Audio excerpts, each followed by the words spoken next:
Hello, and welcome to The Fool and the Philosopher. The Philosopher and the Fool. Europeans kind of sucked at medicine for, compared to most of the world. And No. well, let me continue that sentence. I think that at one time they had very good medicine, and then I think the industrial age came along, and they just sort of went crazy and had no clue what they're doing, and we're still recovering from that.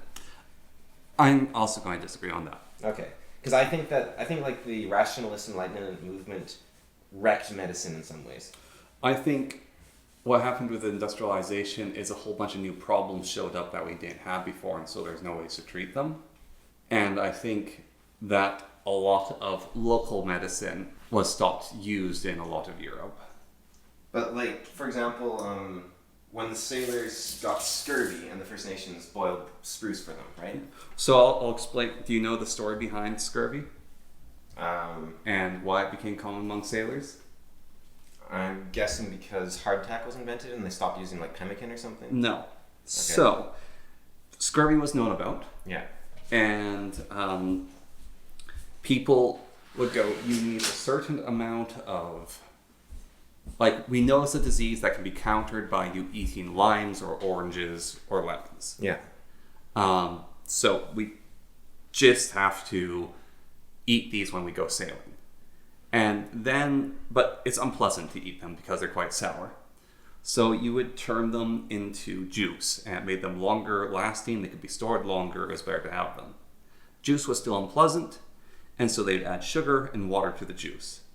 And then more sugar and more water was added, and it was a lime dilute. You would drink your lime dilute, which was basically a sugary lemonade with very little vitamin C left in it.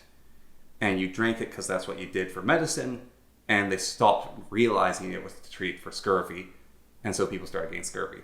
Right. So scurvy was actually actively treated on ships, but then it turned into a tradition, and the original reason wasn't understood, and then people started getting scurvy. Yeah. So like I was saying, I think the Europeans had a lot of knowledge, but it seems like there was a period from about 1400 to 1800 where they just thought rationalism and the spirit of man, we can just go forward, and then they were just all not for example, they go into Africa and they all die from malaria, right? Yeah. Whereas the First Nations all throughout Canada, I think, at least Western Canada, knew how to treat malaria, which doesn't make any sense. They wouldn't have been treating malaria, but their cure would have treated, because they knew how to make hopefully someone will correct me on this if I'm wrong, quinine, I think it's called, or it's a very powerful anti-parasitical. Yeah. Although I've never quite understood malaria. It's like a plasmoid, and so I call that an infection, not a parasite myself, but I don't really know. So the other thing that happened is actually, so the Black Death killed 60% of the population in Europe. I think it was 30%. 30% in Europe, 60% in England. No, it was I think it was Eastern Europe got hit worse. I'm not no, sure. No, England lost a lot of people. Okay. Absurd numbers. I guess London was the biggest city on earth or something. And then London burnt down. Yeah. Actually, really close to the... Yeah, plague. Well, that was what ended the plague, wasn't it, in theory, or something? No, what ended the plague was basically all the people who could survive it were left. All the people who had suffered it. And, it sort of just burned itself out. And the treatment methods to the plague were actually known in Asia at the time. Drink water? Yes, and certain parts of England survived because of that. It was just hydration. I wonder... Well, I guess in London you don't have much choice. Well... It's there's not any water around. Yeah. The city of rivers. Yeah. But actually, there isn't water around because all the rivers are horribly polluted. And then you get the Industrial Revolution and a massive population boom. And so new diseases appear. And you have the problem of you don't have the little village anymore. You've got the cities. And a doctor can take care of a village. A doctor can't take care of a city. You need a council of doctors. And also, like I said, the Enlightenment did happen, and there are some other religious things happened, and Vikings happened. And Vikings actually caused mass amount of damage because where's all knowledge stored? In monasteries. Right, and they burned the monasteries. And they kept destroying the monasteries, and so all the medicinal knowledge kept being wiped out. But I think if the kids had stayed away from the schools and had gotten the same illnesses, I think that their healers would have been able to heal them. Whereas in the school, like you said, it could just be a matter, even if the Jesuit priest or whoever's in charge knows what to do, he's got 30 other kids to take care Well, of. also, this is a frontiersman. Yeah. And so a frontiersman's going to know how to bind a leg and cut down a tree. They're not going to know how to treat some disease. I was actually struck by this when I was reading The Mysterious Island by Jules Verne, which is a great book. I'd recommend it. But they go to this island with this absurd bounty of every animal and plant and mineral you could hope for, right? And so they immediately start, like, we could live here forever. And so, like, there's birds and and capybara and everything. So they're hunting capybara and they're eating birds and they're like, you know what we need? We need to plant a cornfield. And so they, like, cut down a bunch of the rainforest and plant a cornfield. And it's like, there's basically no nutrition. Like, it's corn. There's no nutrition in corn, basically. And they're like, yeah, but we want to make bread. We're desperate for bread. And this is sort of the mindset, I think, which... Because this book was written in, like, 1890 or something, right? And I think this is the mindset which causes Europeans to fail in, like, North America running these schools and stuff. Because the explorers come in and they're like, yes, we will set up a civilization here. So we're going to plant our farms and we'll have our cows. And it's like, this is like the frozen north. Nothing's going to live here. This is hell. Like, you can't treat Canada like it's France. Yeah. They're very different places. Like, in the States, it would work a bit better because the States has a very nice climate, huge amounts of fertile land. And in Vinland it works. Yeah, and like southern Alberta, Southern Alberta and Ontario. But you do have some parts of Canada where you can do that. But most of Canada, the natives that are living there because they're doing it very differently for a reason. Actually, I think that might be funny, Vinland, is the Vikings literally came from a place... Like you're talking about Newfoundland, basically? Vinland wasn't Newfoundland. Vinland was beyond Newfoundland. It was actually on Was the it mainland. Nova Scotia then? Or It was on or the, Labrador or something? It was like Labrador, that sort of area. Okay. And so you have these people coming from a land that grows nothing. Yeah. It's horrible and harsh. And they land in this new world. And there's bountiful fields of food. Yeah. And like the difference is like they dropped like 5 degrees latitude. Yeah. And they blew their minds. We're in paradise. But there's weird stories like so Well, Vinland was called that because there's grapes in it or something. yeah, well that's the thing. Leif the Lucky Was either a liar or the climate drastically changed. well we're basically 100% sure he was a real person. Yeah. And we're basically 100% sure his father, Eric the Red, was a real person. Yeah. Everyone else in the stories about them, we have no clue. Yeah. Like, because Leif the Lucky's father... And we also have records of their settlements. We do... Yeah. But like, his sister might be totally made up. Yeah. Which would be nice for the world, I guess, because Yeah. she was an awful person. His adopted father, because Eric the Red didn't actually raise him. Yeah. So Leif the Lucky's adopted father, who named Vinland, he might not have been real at all. He was a Turkish slave. Yeah. And that's the reason that they found grapes. They called them grapes because nobody else knew what these things were. And he's like, oh, I know what those are. Those are grapes. Because they're like giant berries, right? Yeah. But they could have also been like salmon berries or gooseberries or, they could have been something that wasn't grapes. Yeah. Gooseberries would probably be most likely, actually. I don't know if gooseberries grow. Or it could be a fruit that's extinct now. Yeah, like it could have just disappeared. Climate could have been totally different. Mm-hmm. There was, because there was some periods, Leaf would have been, I don't think he would have been in the medieval warming period. I don't remember when that was exactly. But it could have been a plant that just got wiped out by a disease. Yeah, or it could have been like Farmed to extinction. brought to extinction, yeah. Or it could have been some mutant like growth on a willow tree or something. Or it could have been a cranberry. And they were like, what is this thing? Oh, that's a grape. I saw that when I was a kid in Turkey. Yeah. And they're But like if you're a slave who's captured from Turkey and then raised by the Vikings. yeah, you might not actually know what you're talking about. Yeah. It's like you could have been brought there when you're 5. Yeah. So he could have been like, oh yeah, but you could make wine from those. And maybe he was thinking of a different berry. Maybe And you can make wine from a lot of berries. Yeah. But yeah, so I think that the European settlers, like their houses as well, they made log houses, right? Yeah. Which is a terrible idea because it's so cold up here in the north, right? So they made these horrible log houses that they insulated with moss, and they were just freezing all winter long, and they'd get sick, their immune system would collapse, and they'd die. And it became, the natives started going, for some reason, started copying them. So that either suggests that maybe it was better than the alternative, which it doesn't seem to be based on other things, but the fact that they were doing it makes you wonder why they were doing it, right? Or it could have been, they're like, hey, okay, we'll try this out. Or the people copying could have been the beggars and robbers theory we had. Yeah. And then they were getting like sick and dying too with these horrible houses. And then you have the actual houses they would make, which were like these, they had a few different kinds of houses around here. But a neat one was they would take a willow tree, like a great big willow tree. You tie the top together and you hollow out the inside, and then you pack snow over the whole thing. And so you have like a little bulb you can sit inside. And a lot of these houses, you'd come in through the chimney and then have a giant fire in the center. And so they weren't trying to like be a place you stay in. This was like you go there for the night, you have your giant fire, no predators can get in, and then you're just warm. And the long-term housing that I've seen here, where these buildings dug into the side of hills, a lot like a Viking longhouse, actually. Yeah, different groups had different buildings, and I think some did do something along that line. And then there was, but that could have also come later, potentially. Yeah, and part of the Viking longhouse,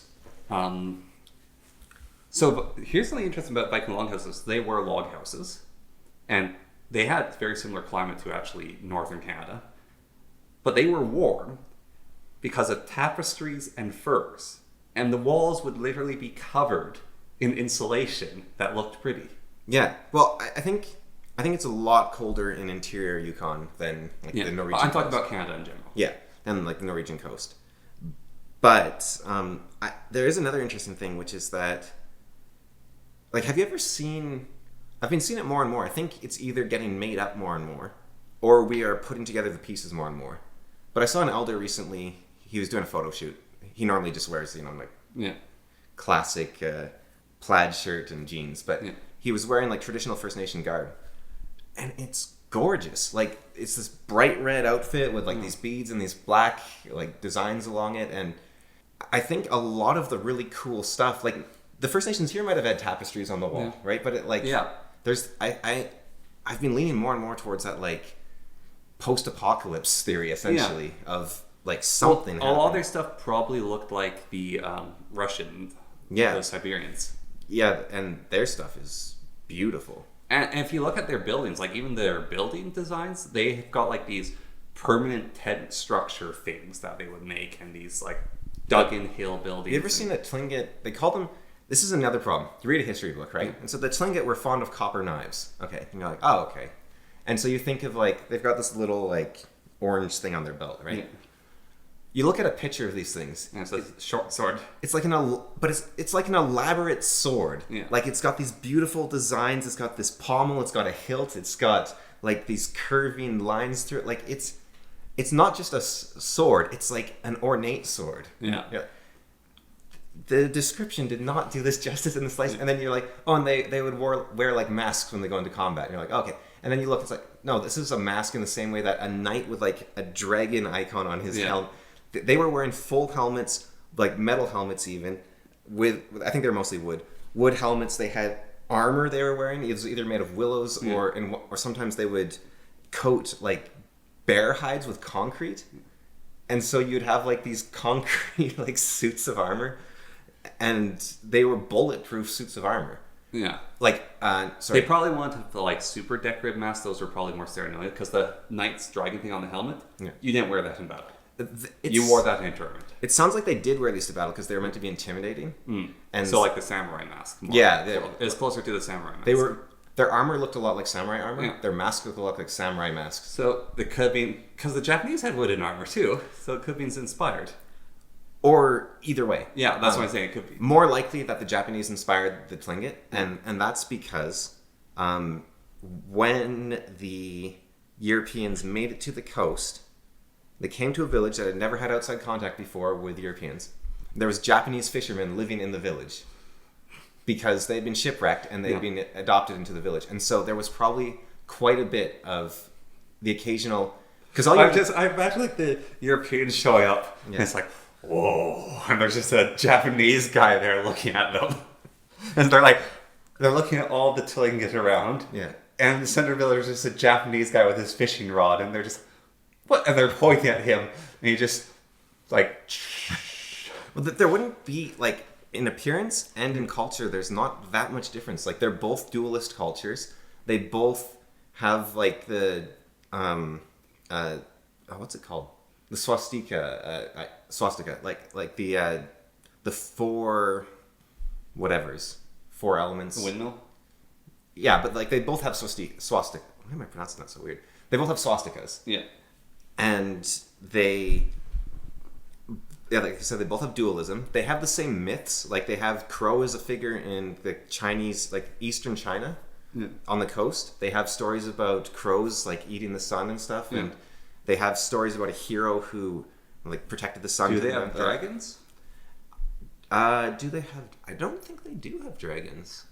That's an interesting exception. I don't think the First Nations have dragons. Like they have. I wonder if that's because they don't have lizards and snakes. I mean, they do. Like the Tlingit would have, right? They would have. Yeah. Actually, why don't Central Americans have dragons? Maybe they do. Like I mean, like obviously the Mesoamericans do. Yeah. Yeah. But the Chinese dragon is probably most similarly mythologically to like a thunderbird, right? Yeah. Well, the Japanese also had dragons. But I wonder, like I told you that story. I don't think I told it on the podcast. No, you told them. Yeah, and to you. Yeah. But there is First Nation stories that, like, you know, the archives, when I've been reading these archives for research, I'm reading these books from the 60s and the 40s that I open it up and the paper is like unblemished and like no one's ever opened this book before, right? Yeah. Like some guy in the 40s wrote this book and he's like, oh yeah, everyone's going to love this history of the Casca people. And he put it out there and then like no one ever read it basically. Yeah. And then so there could be, and that's just the myths we know about, right? And so there could be, and I'm sure there's people out there like archivists and whatnot who are like, oh yeah, no, I've read like 10 stories about First Nation dragons. Like, Yeah. and they're like, everyone knows about those, right? It's like, no one's else has ever heard about them. Because growing up, it was always the same story. It was like Crow getting the sun, and was it Crow that stole fire from Bear as well? Maybe. Yeah, or maybe it was Fox. But just it was Crow doing this thing, Crow doing that thing, and that's about it. But there's the story. I mean, I watched the movie for it, which was The Second Winter, which was actually, and then there's also the flood story as well. And I didn't hear the flood story or the Second Winter, even though the Second Winter was a true event. But yeah. There's actually quite a bit of... And the story about Bear and how whales were created is really... Like, how all the fish of the sea and whales were created is a really disturbing story. Basically, there's this... Well, she gave life to the sea. Yeah. I can't remember the whole thing. She's like loving the ocean or something, but... So she's on her canoe, and her fingers basically get cut off. Yeah. And so they fall into the ocean, like turn to wildlife. And then she drowns in the water and her hair becomes all the plant life. You know the Inuit have this... And it's an Inuit legend. That's probably why then. Because Inuit are so... First of all, their stories are terrifying. But they're also super racist. Like, you know their... how white people were created? Have you heard that story? No. This is interesting because it appears... that this might not be true because it's hard to tell the order of operations, right? But it seems like they had this myth before they met... at least Europeans. Maybe they had met the Vikings. They would have because the settling of Greenland was like the same time. is same time from either side. But they could have had this myth before they met the Vikings, right? Still. Yeah. But basically, this woman had sex with a dog, and then her children were like these demons, and those are white people. And then they were banished, and so they went off across the ocean, and then they like spread around and became. But that could have been. I could totally see that being the Vikings, right? Yeah.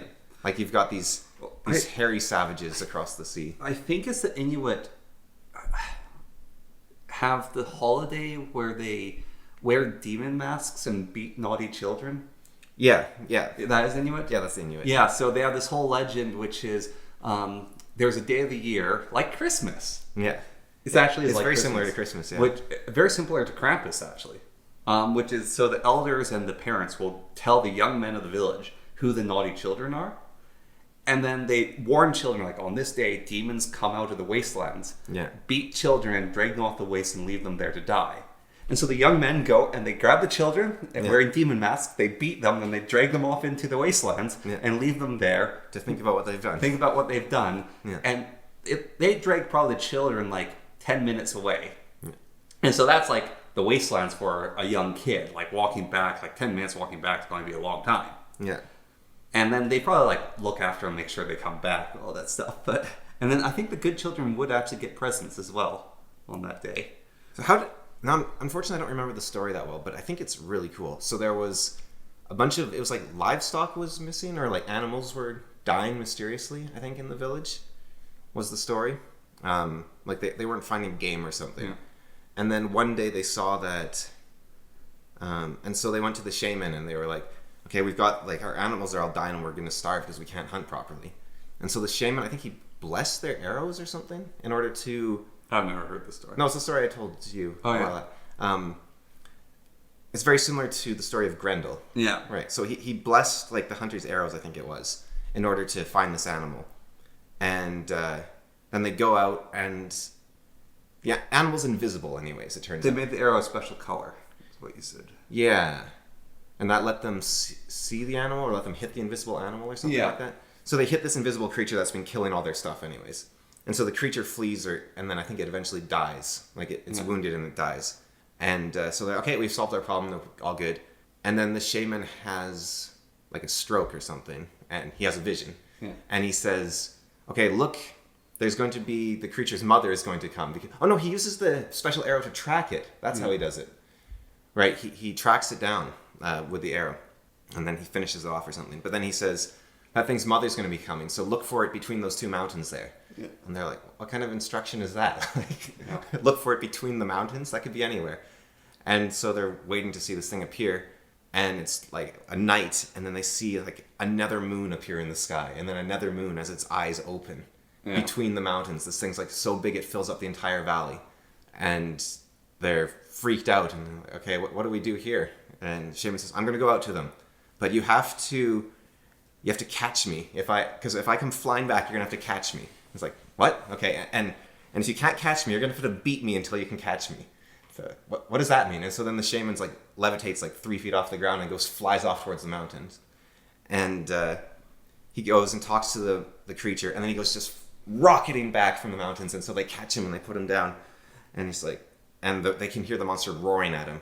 And he says that she refused to talk to someone in dirty rags. She wants to talk to the greatest person in the village in their clothing.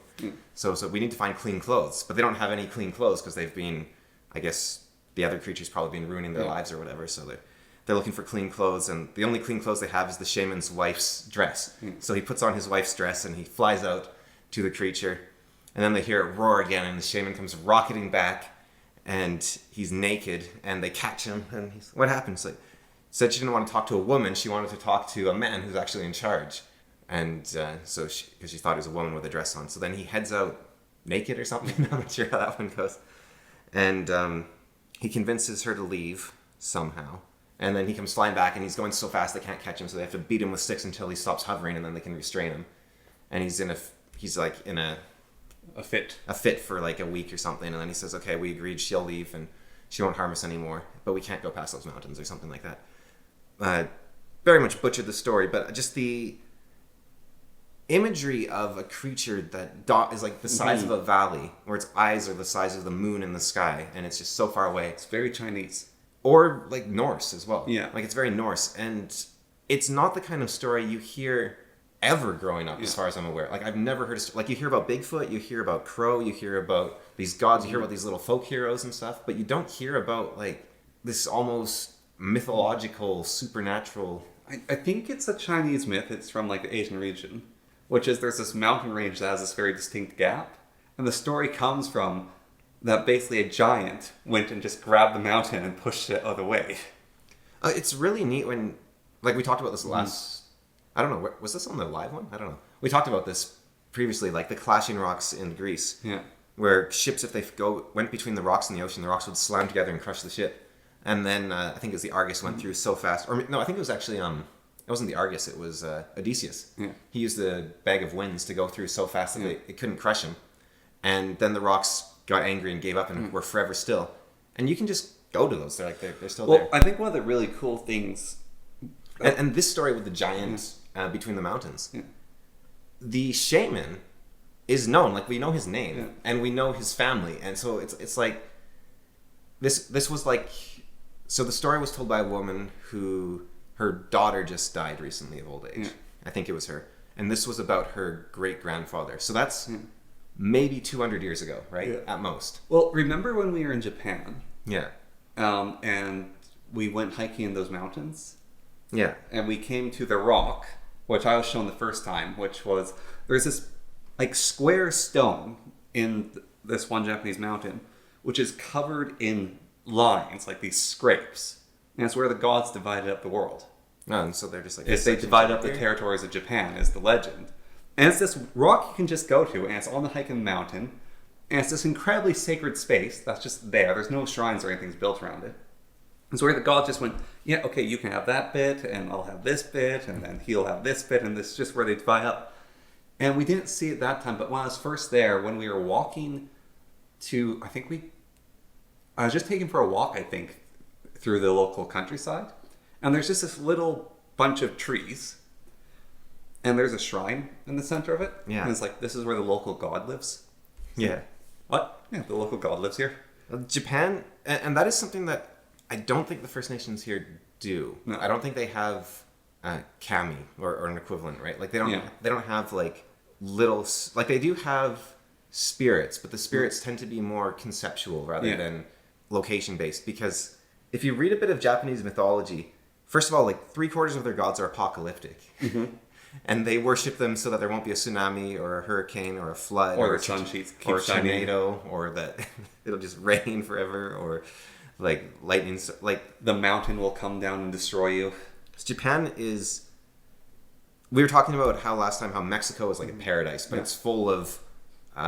It's a very violent region for whatever reason, and Japan is kind of the opposite of Mexico. It's like the worst place on earth to live in some ways, but it's also very violent. There's this, or it used to be. It's not anymore. There's this anime called Kaiju 8, I think. Yeah. And it's basically Japan is fighting kaiju that will come and attack, and they've like developed technology from the kaiju bits to keep fighting them. But then the story reveals that Japan has been fighting kaiju forever throughout all of history. Yeah. And so it's like the ancient Japanese soldiers, when they weren't fighting each other, were trying to kill kaiju. And it's just in recent years they've been getting bigger and worse. But like even the concept of the kaiju, like Godzilla, some people say it's a metaphor for the atomic bomb. Yeah. But even their monsters in general that they conceptualize are their natural disasters that are just so awful. It is, and I think Godzilla actually does speak to something, because you have this place where they turn every disaster into a deity they have to pacify, right? Yeah. And then they're the only place on Earth that has had besides maybe Ukraine, if you look at Chernobyl, but that has had a natural disaster in quotation marks, of a nuclear explosion, which is the only human weapon that kind of comes on par with like a natural disaster. Yeah.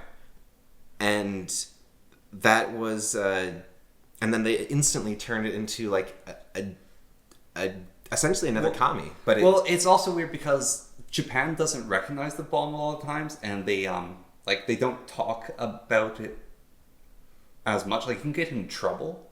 Oh, didn't know that. So the Titan Attack on Titans got in trouble for when the colossal Titan would appear. It caused like a nuclear explosion. Yeah. And the author was actually very much on purpose drawing a nuclear explosion.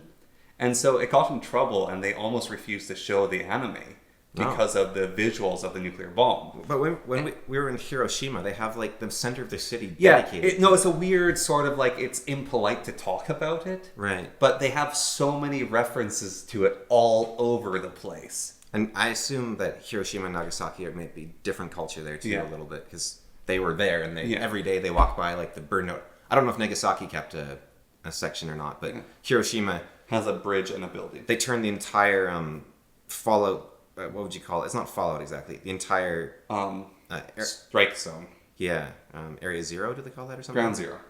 They turned the entire Ground Zero into a park, and then they left some of it as just the ruined buildings. Yeah. So you can see what it did. Yeah. And also to show off Japanese engineering. Well, like that building that survived with the dome was really well built. I guess, yeah. It's like, haha, this can withstand a nuke. You want to buy one of these? It'd probably get pretty warm in there, though. Yes. But it's interesting because I don't think, like, China, they have... Now, I don't know Chinese mythology very well. And it's also very large. Like, it's a very complex, very large mythology, which is an amalgamation of a lot of different peoples. Most of the mythology I know from China comes from the Monkey King. Yeah, which is one little branch of something that's... It's like their epic. It's the epic of Gilgamesh or like Beowulf or like it's bigger than Beowulf. Actually. Right, but if you let's compare it to Beowulf for a second here. Beowulf, he has like 2 big adventures he does, or 3, I guess, because Grendel's mother and the dragon. Yeah, and he's kind of their biggest hero. Yeah, maybe. Well, it's actually Sigurd is probably the biggest hero. Yeah. But Sigurd. So let's do Sigurd because he has an even bigger story. Yeah. So Sigurd's maybe the biggest hero. Goes, rescues the Valkyrie, gets the ring of invisibility, kills the dragon, becomes invincible, learns the language of the birds. Yeah. Dies in tragedy probably because that's how a lot of these things go. I think he accidentally kills the Valkyrie or something. I think his death was caused. I remember looking at this recently. Sigurd was killed by a jealous knight who because he had 2 wives that didn't like that. Yeah, no, so he was killed by a jealous knight who everyone would always come to Sigurd to be the hero. Yeah. And this knight decided that was wrong and that Sigurd shouldn't live anymore. And so the knight somehow killed him. Is why I killed the invincible super soldier. Yeah. With the magic items. Yeah. Wow, impressive. Maybe or something like that. I can't remember exactly. But yeah.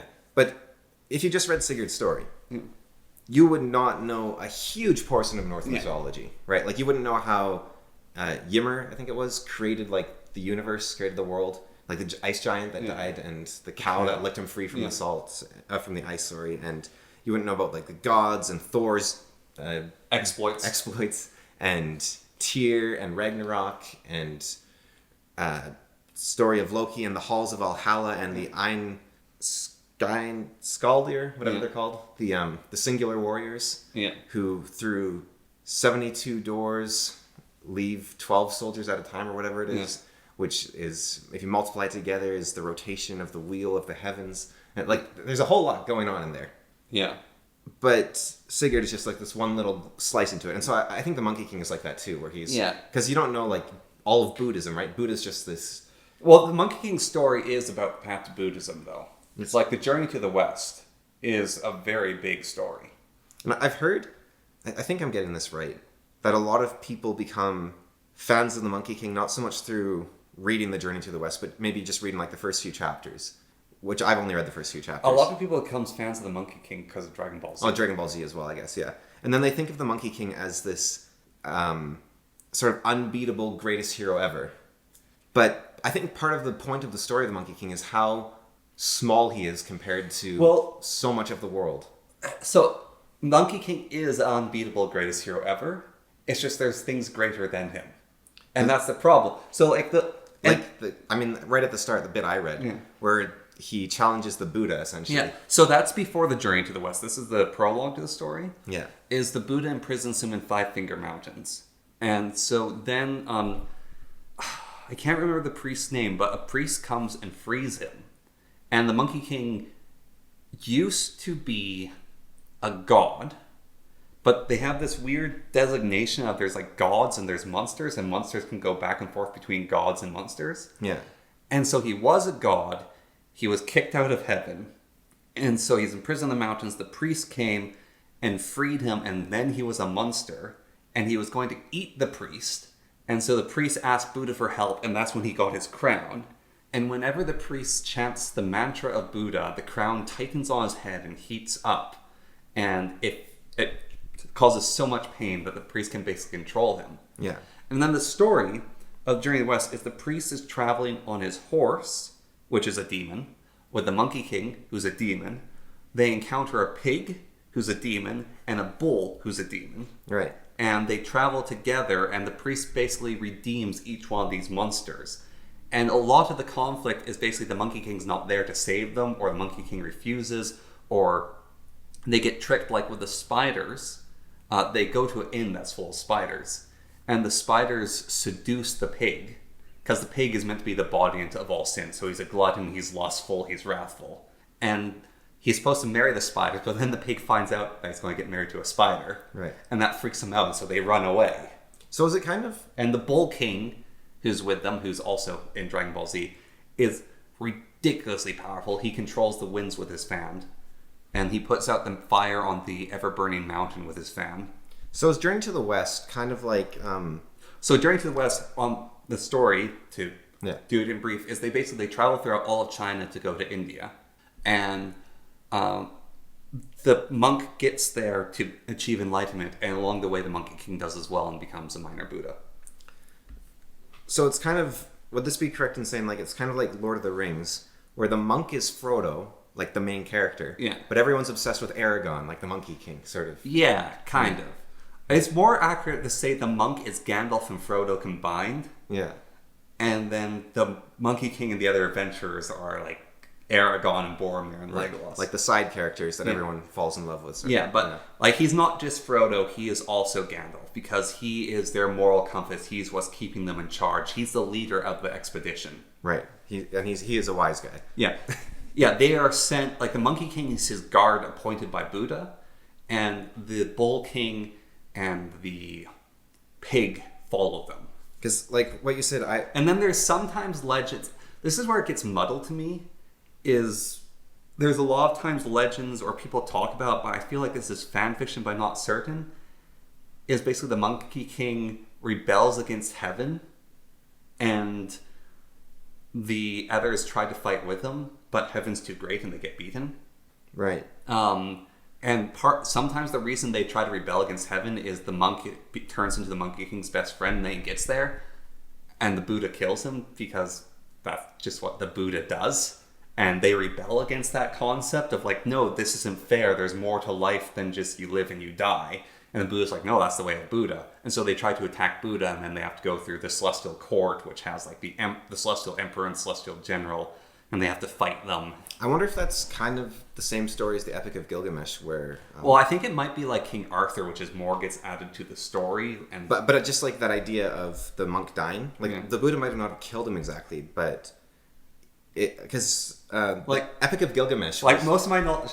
To be clear, I have read the first story like you have. Yeah. I've read summaries on Wikipedia of the rest of the story. And then I've watched several movies about the Monkey King. And Dragon Ball Z. I've watched Dragon Ball Z. I have played Black Myth Wukong, which actually tries to be accurate to the lore, but it might change some things to make the Monkey King a hero. Yeah. And it tries to resolve the story or something. And so I don't know entirely about the accuracy of the story of the Black Myth Wukong either. And it might be one of those myths where there's like 5 different versions of it. Well, like Arthurian legend. Yeah. Yeah. But I think with the monk dying, I would guess that's something along the lines of the myth of the Epic of Gilgamesh, because the whole Epic of Gilgamesh is essentially his best friend dies, and he can't accept it, and so he goes to find immortality, because he's like, death is horrible. I need to go find immortality. And the story of the Epic of Gilgamesh is him learning that it doesn't matter how rich or powerful you are, you have to learn to accept death. And so it's him learning how to accept death more than being about a guy rebelling against the gods. Because although Gilgamesh is rebelling against the gods, that's not actually what the story is about, right? Like, it's this... And I would suspect it's something along those lines. Though with Chinese myths, it's hard. Who knows? Because sometimes China has this idea of... cultivation. And power, right? Like, remember that movie we watched where it was like... I think it was based around the Yellow Turban Rebellion, where they were saying... okay, we need, like, the governor's corrupt and evil. We have to... It's like, no. And it's like, Uncle, how can you always be so kind to the governor? He's an evil person. He's like, because we're not strong enough to defeat him. So until then, we will be his perfect servant. So, can you imagine, like, you just live in, like, China, right? And you're like, yes, I am the king and everyone loves me. And then the next day, suddenly, like, they never tell you they're displeased. Yeah. They just one day, like, everyone decides at the same time, okay, you're going down. And then you have the biggest rebellion ever on earth with the Yellow Turban Rebellion. So one of the greatest ironies of the East, this happens in Asia, this happens in the Ottomans, like a lot of places, is, so you have ministers, right? Yeah. And you don't want your ministers to plot against you. And so how do you stop ministers from plotting against you? You kill them. No. You make it so they can't have children. You turn Right. them into eunuchs Right. because then they have no legacy. Right. And also, you want some ministers to look after your wife, but you don't want them doing anything to your wife, so you make them into eunuchs. And eunuchs have no legacy, and because they're eunuchs, they have no ambition. And then the eunuchs become the most powerful force in China. Yes! Or, like, the Ottomans, Right. all the queen's servants were black eunuchs, Yeah. and they had so much political power. Well, it's crazy. Like, I'm reading this book. It's called 1444, the year China discovered the world. Yeah. And the story of he's one of the, I mean, all the Chinese emperors are great, but he's the founder of a dynasty, so he's even more special. I don't remember his name, but the 1444 guy, roughly. I think he was 1442. But he takes over all. He lasted for his reign and his son's reign, and then they were all wiped out. Yeah. It didn't last long at all. No, that... And his reign was actually technically different from his son's reign because his son rebelled against him and conquered him. That's like the Warring Kingdoms period. Yeah, Where... that's like all of China. Well, no, so the Warring Kingdoms period is like 400 years or something of constant war, which is like, 1,000 warriors died in a European war. That was a lot of death. According to the records, it's like a battle had 10,000 people die in it. Like, the absurd numbers of people dying. So Warring Kingdoms period is going on, and finally there's a whole manga about it called Kingdom, actually, which is kind of interesting. It's like a Japanese manga written about China's period. But spoilers to the manga is the king eventually unites the kingdom. Yeah. And his reign goes, and I think he gets murdered, and then his son takes over, and his son lasts for a couple of years or something. Yeah. And then ends up dying, and then it just falls apart. It's like... Yeah. I think it's actually was pretty good. I think the Warring Kingdoms might have unified China for 50 years. Yeah, 50 whole years. And then falls apart. It falls apart. There's some dark age chaos period, and then the Romance of Three Kingdoms starts. Well, that was before the Romance even. Yeah, so the Warring Kingdoms happens, and there's a massive amount of chaos. Right, and then it solidifies into like 3 families, I guess. No. Have you ever looked at... I think Oversimplified or someone did... Bill Wirtz or whatever did the entire history of the world, which was pretty good. Yeah, someone did the history of Romance of Three Kingdoms. Yeah. It is so confusing, everything that happens. But it's mostly like the Wu, the Han, and the third group. Yeah. The Zoo or whatever they're called. Yeah. Yeah. But it is like... I think one of the worst parts about it is the 2 young princes, evil uncle, like quite literally, their evil uncle wants to control China, and they're the emperors.